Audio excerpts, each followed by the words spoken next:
রামের ঘরকন্যার কথা হইতেছে। রামের বাবা পরম বৈষ্ণব, বাড়িতে শ্রীধরের সেবা। রামের বাবা দ্বিতীয় পক্ষে বিবাহ করিয়াছিলেন। রামের তখন খুব অল্প বয়স। পিতা ও বিমাতা রামের বাড়িতেই ছিলেন, কিন্তু বিমাতার সঙ্গে ঘর করিয়া রাম সুখী হন নাই। এক্ষণে বিমাতার বয়স 40 বৎসর। বিমাতার জন্য রাম পিতার উপরও মাঝে মাঝে অভিমান করিতেন। আজ সেই সব কথা হইতেছে। রাম বলছেন, বাবা গোল্লায় গেছেন। ঠাকুর ভক্তদের প্রতি বলছেন, শুনলে, বাবা গোল্লায় গেছেন আর উনি ভালো আছেন। রাম বলছেন, বিমাতা বাড়িতে এলেই অশান্তি, একটা গন্ডগোল হবেই, আমাদের সংসার ভেঙে যায়। তাই আমি বলি, তিনি বাপের বাড়ি গিয়ে থাকুন না কেন?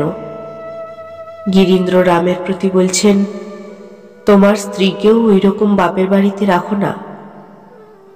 ঠাকুর সহাস্যে বলছেন, এ কি হাঁড়ি কলসি গা? হাঁড়ি এক জায়গায় রহিল, সরা এক জায়গায় রহিল, শিব একদিকে, শক্তি একদিকে। রাম বলছেন, মহাশয়, আমরা আনন্দে আছি, উনি এলে সংসার ভাঙবে। এরূপ স্থলে ঠাকুর বলছেন, হ্যাঁ, তবে আলাদা বাড়ি করে দিতে পারো। সে এক, মাসে মাসে সব খরচ দেবে। বাপ মা কত বড় গুরু। রাখাল আমায় জিজ্ঞাসা করে যে বাবার পাতে কি খাবো? আমি বলি, সে কি রে, তোর কি হয়েছে যে তোর বাবার পাতে খাবি না?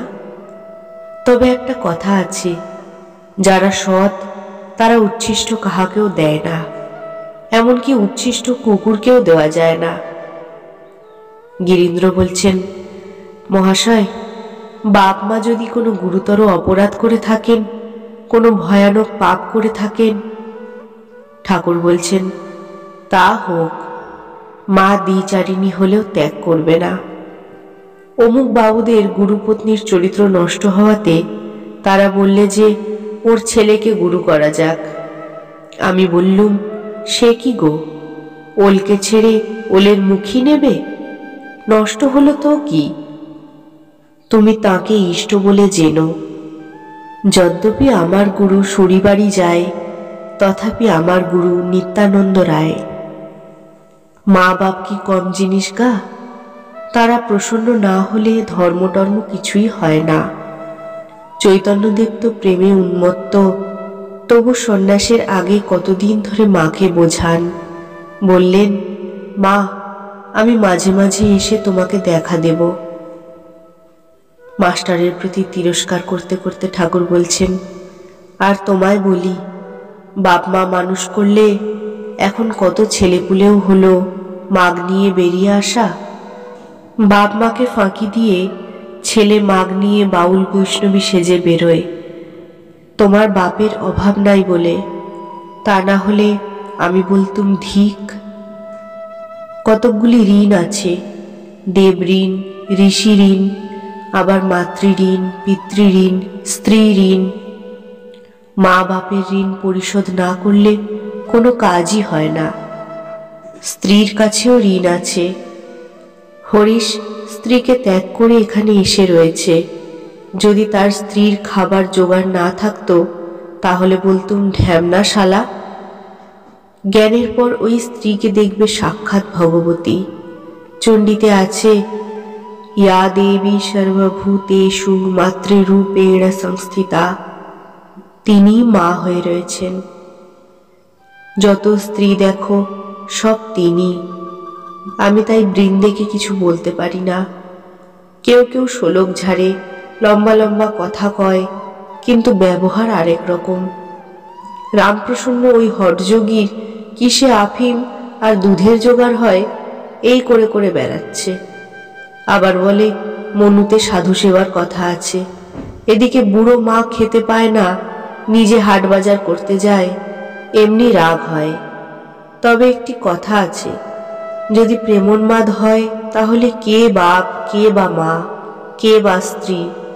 ঈশ্বরকে এত ভালোবাসা যে পাগলের মতো হয়ে গেছে, তার কিছুই কর্তব্য নাই, সব ঋণ থেকে মুক্ত। প্রেমোন্মাদ কিরকম? সে অবস্থা হলে জগৎ ভুলে যায়, নিজের দেহ যে এত প্রিয় জিনিস তাও ভুলে যায়। চৈতন্যদেবের হয়েছিল, সাগরে ঝাঁপ দিয়ে পড়লেন, সাগর বলে বোধ নাই। মাটিতে বারবার আছাড় খেয়ে পড়ছেন, ক্ষুধা নাই, তৃষ্ণা নাই, নিদ্রা নাই, শরীর বলে বোধই নাই। ঠাকুর হা চৈতন্য বলিয়া উঠিলেন। ভক্তদের প্রতি বলছেন, চৈতন্য কিনা অখণ্ড চৈতন্য। বৈষ্ণবচরণ বলতো, গৌরাঙ্গ এই অখণ্ড চৈতন্যের একটি ফুট। ঠাকুর বলছেন, তোমার কি এখন ইচ্ছা তীর্থে যাওয়া? বুড়ো গোপাল বলছেন, আজ্ঞা হ্যাঁ, একটু ঘুরে ঘাড়ে আসি। রাম বুড়ো গোপালের প্রতি বলছেন, ইনি বলেন বহু দকের পর কুটিচক। যে সাধু অনেক তীর্থ ভ্রমণ করেন তার নাম বহুদক। যার ভ্রমণ করার স্বাদ মিটে গেছে, আর এক জায়গায় স্থির হয়ে আসন করে যিনি বসেন তাকে বলে কুটিচক। আর একটি কথা ইনি বলেন, একটা পাখি জাহাজের মাস্তুলের উপর বসেছিল। জাহাজ গঙ্গা থেকে কখন কালাপানিতে পড়েছে তার হুঁশ নাই। যখন হুঁশ হলো তখন ডাঙা কোন দিকে জানবার জন্য উত্তর দিকে উড়ে গেল।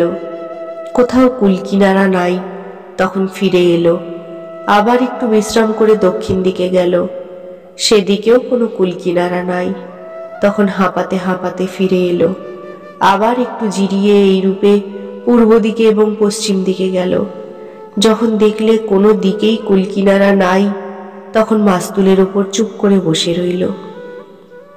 ঠাকুর ভক্তদের প্রতি বলছেন, যতক্ষণ বোধ যে ঈশ্বর সেথা সেথা, ততক্ষণ অজ্ঞান।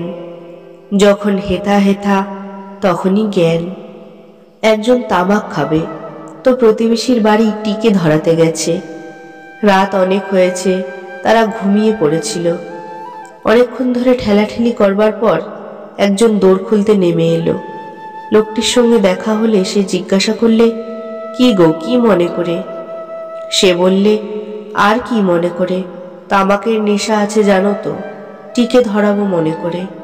তখন সেই লোকটি বললে, বাহ, তুমি তো বেশ লোক, এত কষ্ট করে আসা আর দৌড় ঠেলাঠেলি। তোমার হাতে যে লণ্ঠন রয়েছে, যা চায় তাই কাছে, অথচ লোকে নানা স্থানে ঘোরে। ঠাকুর কি ইঙ্গিত করিতেছেন তিনি বিদ্যমান, তাও তীর্থ কেন? রাম বলছেন, মহাশয়, এখন এর মানে বুঝেছি। গুরু কেন কোনো কোনো শিষ্যকে বলেন চারধাম করে এসো। যখন একবার ঘুরে দেখে যে এখানেও যেমন সেখানেও তেমন, তখন আবার গুরুর কাছে ফিরে আসে। এসব কেবল গুরুবাক্যে বিশ্বাস হওয়ার জন্য। ঠাকুর এবার ভক্তদের প্রতি বলছেন, আহা, রামের কত গুণ, কত ভক্তদের সেবা আর প্রতিপালন। অধর বলছিল তুমি নাকি তার খুব খাতির করেছ। অধরের শোভাবাজারে বাড়ি, ঠাকুরের পরম ভক্ত। তার বাড়িতে চণ্ডীর গান হইয়াছিল। ঠাকুর ও ভক্তেরা অনেকেই উপস্থিত ছিলেন। অধরের কিন্তু রামকে নিমন্ত্রণ করিতে ভুল হইয়াছিল।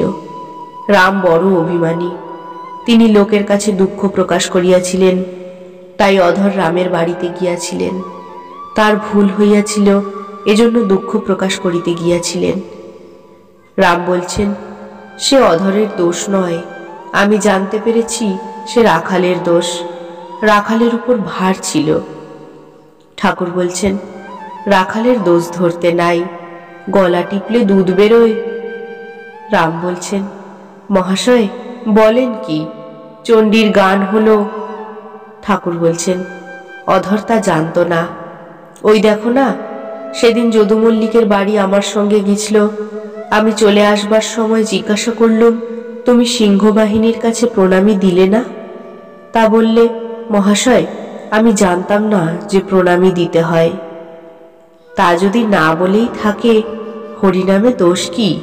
যেখানে হরিনাম সেখানে না বললেও যাওয়া যায়, নিমন্ত্রণ দরকার নাই।